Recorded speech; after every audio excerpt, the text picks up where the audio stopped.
Hi friends, आप सभी का स्वागत है हमारी ऑनलाइन क्लासरूम चैनल पे। और आज इस वीडियो में मैं आज आपको प्रोवाइड करने वाली हूँ क्लास 10 और सब्जेक्ट है ज्योग्राफी। चैप्टर 7 है life lines of national economy और इसके नोट्स मैं आज आपको प्रोवाइड करने वाली हूँ। जैसा आप सभी जानते हैं कि इस चैनल पे आपको क्लास 6 से लेकर 12 तक का सोशल साइंस से रिलेटेड स्टडी मटेरियल मिल जाएगा। आपको यहाँ पे चैप्टर का एक्सप्लेनेशन, नोट्स, फ्लो चार्ट, जहाँ पे मैं इजली जो चैप्टर की जो मेन हेडिंग्स होती हैं वो एक्सप्लेन करती हूँ। साथ ही आपको इस चैप्टर से रिलेटेड जो भी आपके चैप्टर्स हैं उसकी वर्कशीट भी मिल जाएगी, जिसमें सारे इंपॉर्टेंट क्वेश्चंस होते हैं, उनके आंसर्स भी आपको मिल जाएंगे। और साथ ही जो भी सिलेबस की अपडेट्स होती है तो इस तरह की इन्फॉर्मेशन आपको मिल जाएगी। तो आई होप ये वीडियो आपको अच्छी लगेगी। तो इस चैनल को सब्सक्राइब भी कर लीजिए और साथ ही जो बेल आइकन है उसको प्रेस कर लीजिए। तो चलिए देखते हैं नोट्स में क्या इंपॉर्टेंट। देखिए सारा जितना भी इंपॉर्टेंट कॉन्टेंट है वो सब यहाँ पे मेंशन किया गया है। सबसे पहले जो है वो इंट्रोडक्शन है कि चैप्टर में आप क्या पढ़ने वाले हो, किस टॉपिक से रिलेटेड चैप्टर है। तो ये life lines of national economy, it means transportation और कम्युनिकेशन से रिलेटेड चीजें हैं पूरे के पूरे चैप्टर में जो है। और याद रखिएगा कि ज्योग्राफी का चैप्टर है तो मैथ वर्क भी है, जो कि मैंने सिलेबस और फ्लो चार्ट में काफी कुछ आपको पूरा इंफॉर्मेशन प्रोवाइड की है कि आपको क्या मैप प्रोवाइड जो प्रिपेयर करना है, कौन कौन से सी पोर्ट्स हैं, एयरपोर्ट्स हैं जो आपको प्रिपेयर करना है। तो वो सारी चीजें मैंने जो है मैप वर्क में जो होता है वो प्रोवाइड किया है। मैप वर्क की अलग से वीडियो बनाई है जो क्लास 10 का है, जिसमें सारे के सारे इंपॉर्टेंट मैप हैं आपकी हिस्ट्री और ज्योग्राफी के। तो वो भी आप एक बार देख लीजिएगा। और आपके पॉलिटिकल जो इंडिया का मैप है वो यहाँ पे यूज होगा।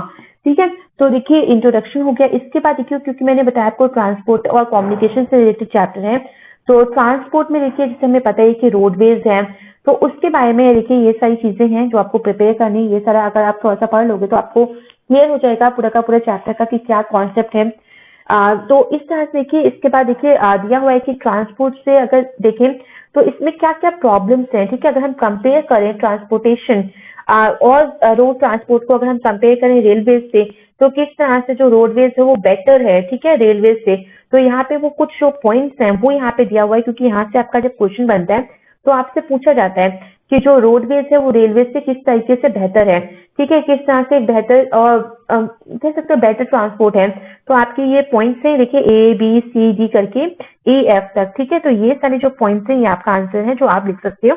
और साथ ही आप इसको और एक्सटेंड कर सकते हो और इसको एक्सप्लेन कर सकते हो। इसके बाद देखिए अगर क्लासिफिकेशन देखें कि रोड कितनी तरह की होती हैं, तो वो क्लासिफिकेशन यहाँ पे दिया हुआ है। और यहाँ पे है आजकल के गोल्डन क्वाड्रिलेटरल सुपर हाईवेज हैं। और इसके अंदर भी देखिए सारा का सारा जो कंटेंट है वो आपको यहाँ पे पॉइंट्स में मैंने प्रोवाइड किया है। तो इसलिए आपके हिसाब से जो आपको पॉइंट्स लर्न हो रहे हैं वो आप इजिली कर लीजिए, और एक पढ़ने में और समझने में भी इजी रहता है ये। और ट्राई करिएगा कि एग्जाम में भी आप पॉइंट्स में लिखिएगा। इसके बाद आता है नेशनल हाईवेज। तो देखिए नेशनल हाईवेज के भी क्या क्या मेन पॉइंट्स हैं, और ठीक है एकदम परफेक्ट ये पॉइंट्स हैं जो आप इतना लिखोगे तो आपका काम चल जाएगा। ठीक है, इसके बाद आते हैं आपके स्टेट हाईवेज कौन से हैं। ठीक है, स्टेट हाईवेज क्या होते हैं, कौन सी आपको डिपार्टमेंट है जो इनकी कंस्ट्रक्शन का और मेंटेन करने का वर्क करता है, तो वो यहाँ पे दिया हुआ है पॉइंट में। फिर आता है डिस्ट्रिक्ट कोड रोड। ठीक है, डिस्ट्रिक्ट रोड कौन से होते हैं। फिर आता है अदर रोड। फिर नेक्स्ट है आपका बॉर्डर रोड, जो आप नाम से ही देखोगे तो थोड़ा बहुत आप अगर आप नाम से समझोगे तो भी आप एक पॉइंट को अपने आप बना ही लोगे आराम से, बॉर्डर रोड से। इसके बाद अगर क्लासिफिकेशन देखें तो क्लासिफिकेशन मेटल्ड और अनमेटल्ड रोड्स को लेके भी होता है। ठीक है, तो मेटल रोड्स देखिए कौन से होते हैं, अनमेटल्ड रोड्स कौन से होते हैं। ठीक है, जिन्हें हम कच्ची रोड और पक्की रोड भी बोलते थे। तो रेनी सीजन में अगर देखा जाए तो अनमेटल्ड रोड्स जो है वो यूज नहीं हो पाती हैं, क्योंकि उनमें अगर गड्ढे हैं तो पानी ऑब्वियस सी बात है भर जाएगा। रोड डेंसिटी की बात करें तो देखिए रोड डेंसिटी क्या होती है, तो ये सारी चीजें दी हैं। फिर रोड ट्रांसपोर्टेशन अगर देखें हम तो किस तरह से क्या क्या प्रॉब्लम्स होती हैं। ठीक है, तो वो यहाँ पे दिया हुआ है कि वॉल्यूम ऑफ ट्रैफिक है, पैसेंजर्स हैं। तो ये सारी जो प्रॉब्लम्स है ये है रेनी सीजन से रिलेटेड है, अगर अनमेटल रोड्स हैं। ठीक है, कंजेस्टेड आपने देखा होगा बहुत सिटीज में देखे तो हाईली कंजेस्टेड होती हैं, ब्रिजेस और कल्वर्ट्स होते हैं। फिर आते हैं रेलवेज पे, तो रेलवेज भी देखिए एक प्रिंसिपल मोड है ट्रांसपोर्टेशन का। और जितनी भी फैसिलिटीज रेलवे क्यों बेटर है, क्या ये फैसिलिटीज प्रोवाइड करता है, तो वो सारे पॉइंट्स हैं। इसके साथ ही देखिए मैंने कुछ पॉइंट्स को हाईलाइटेड भी किया जहां से आपके 1 मार्क क्वेश्चन ऐसे ही बन जाते हैं कि फर्स्ट ट्रेन जो थी वो कब कहाँ से बनती थी, कहाँ से कहाँ तक चली थी, किस ईयर में, कितने किलोमीटर। तो ये देखिए ये है मुंबई टू थाने 1853 में, और कितना डिस्टेंस चली थी, ये चली थी 34 किलोमीटर। तो इस तरह के, क्योंकि आप कभी कभी पूरा जब कंटेंट पढ़ते हो और आके आप कहीं और भी देखोगे तो आपको ये थोड़ी चीजें जो है वो इंपॉर्टेंट होती है, ठीक है। आप पढ़ लोगे, आप अच्छे से प्रिपेयर करके जाओगे, बट कुछ ऐसे क्वेश्चन आ जाते हैं पूरे चैप्टर से जो बहुत ही हिडन होते हैं, ठीक है। ये आपको कुछ डू यू नो फैक्ट करके एक स्मॉल स्मॉल बॉक्स में कहीं कहीं साइड पे इस तरह के लिखे होते हैं, ठीक है, पॉइंट्स। और आप सोचते हो कि नहीं नहीं ये तो यूजफुल नहीं है, तो आप पढ़ते नहीं हो, आप पूरा चैप्टर अच्छे से पढ़ के जाते हो, बट क्वेश्चन कभी कभी यहाँ से ऐसे आ जाता है। तो एक्स्ट्रा नॉलेज जो है वो भी बहुत अच्छे से काम करती है, तो थोड़ा सा आप ये भी देख लीजिएगा, नहीं तो कोई फायदा नहीं है पूरा पढ़ने का। और ये क्योंकि आप, मैं चाहती हूँ कि आप जब भी आप पढ़ो अच्छे से पढ़ो, कि आपके नंबर कहीं ना जाए, ठीक है, आपको ज्यादा से ज्यादा नंबर मिले। तो यहाँ पे आपका ये याद रखिएगा 34 किलोमीटर है। फिर आइए वाटर वेज पे। तो देखिए अगर वाटर वेज से रिलेटेड क्वेश्चन आता है तो आप ये इस तरह के कुछ भी पॉइंट लिख दोगे और थोड़ा सा अपने आप भी एक्सप्लेन कर दोगे। देखिए थोड़ा सा जनरल टॉपिक है, बचपन से पढ़ते आ रहे हैं, एयरवेज वाटर वेज के बारे में, रोडवेज के बारे में, तो ये कॉमन टॉपिक्स है। आज के टाइम पे आप अपने आप से भी कुछ टॉपिक्स ऐड कर सकते हैं, ठीक है। आप अब जो जूम ऐप यूज करें, इतना सारा टेक्नोलॉजी कम्युनिकेशन यूज हो रहा है आज के टाइम पे, कोविड-19 के टाइम पे, तो आप वो सारी चीजें भी लिख सकते हो, ठीक है। तो देखिए वाटर वेज का पूरा कंटेंट यहाँ पे दिया हुआ है पॉइंट्स में। इसके बाद आता है एयरवेज। तो एयरवेज बिल्कुल हाँ ठीक है, फास्टेस्ट है, बट अगर देखा जाए तो कॉस्टली है, ठीक है। बहुत सारे एरिया जहाँ पे रोडवेज और रेलवेज नहीं प्रोवाइड कर सकते हैं फैसिलिटीज, तो वहां पे एयरवेज जो है वो फैसिलिटीज को प्रोवाइड करते हैं।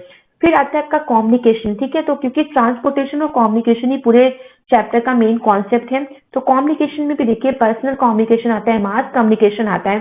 तो पर्सनल कम्युनिकेशन क्या होता है, मास कम्युनिकेशन क्या होता है, वो थोड़ा थोड़ा सा यहाँ पे दिया हुआ है कंटेंट, और थोड़ा सा पता भी होगा सभी कोई चीज। फिर देखिए पूरा का पूरा यहाँ पे ये चीजें जो है उसका भी क्या क्या फैसिलिटेट करता है, कोई डिलीवरी ऑफ मेल्स करता है। लार्जेस्ट इंडिया का देखें तो टेलीकॉम नेटवर्क जो है एशिया में लार्जेस्ट है। न्यूज़पेपर्स देखें, periodicals देखें एनुअली, तो वो भी इंडिया बहुत पब्लिश करता है लार्ज नंबर पे। न्यूज़पेपर्स देखिए तो ये पब्लिश होते हैं 100 लैंग्वेजेस एंड डायलेक्ट्स, यानी आप कह सकते हो भाषाओं में लोकल जो लैंग्वेजेस होती हैं उनमें। इंडिया लार्जेस्ट प्रोड्यूसर है फीचर फिल्म का भी वर्ल्ड में। इंटरनेशनल ट्रेड देखिए, इंटरनेशनल ट्रेड क्या होता है, पहले ट्रेड की डेफिनेशन दी हुई है, फिर इंटरनेशनल ट्रेड की डेफिनेशन दी हुई है, और मैंने सब हाईलाइटेड किया हुआ है कि यहाँ से आपका 1 मार्क और 3 मार्क्स का क्वेश्चन इजिली बनता है, ठीक है। बैलेंस ऑफ ट्रेड क्या होता है, फेवरेबल बैलेंस ऑफ ट्रेड क्या होता है, और फिर अनफेवरेबल बैलेंस ऑफ ट्रेड क्या होता है, तो ये सारी चीजें जो है ये पूछी जाती हैं। फिर आते हैं टूरिज्म पे। तो टूरिज्म भी देखिए एक बहुत ही कह सकते हो ऑल्सो प्रोमोट्स, ठीक है, national integration, provide support to local handicraft and cultural pursuit. तो टूरिज्म से भी काफी ज्यादा जो है कंट्री की ग्रोथ होती है, इकोनॉमिकल कंडीशन इंप्रूव होती है, ठीक है। फॉरेन टूरिस्ट जो है वो किस तरह से विजिट करते हैं इंडिया में, हेरिटेज टूरिज्म होता है, इको टूरिज्म होता है, एडवेंचर टूरिज्म होता है, कल्चरल टूरिज्म होता है, मेडिकल टूरिज्म होता है, और बिजनेस टूरिज्म भी होता है। तो इस तरह से जो टूरिज्म है वो भी एक तरह से बहुत ही हेल्पफुल होता है कंट्री की जो इंटीग्रेशन है, ठीक है ना, और इकोनॉमिकल जो कंडीशन है उसको वो काफी से हद तक इम्प्रूव करता है। तो आई होप ये चैप्टर आपको नोट्स के आपसे काफी बहुत अच्छे से समझ में आ गया होगा। तो इसी तरह की और वीडियो को देखने के लिए चैनल को सब्सक्राइब भी कर लीजिए। तो थैंक यू एवरीवन।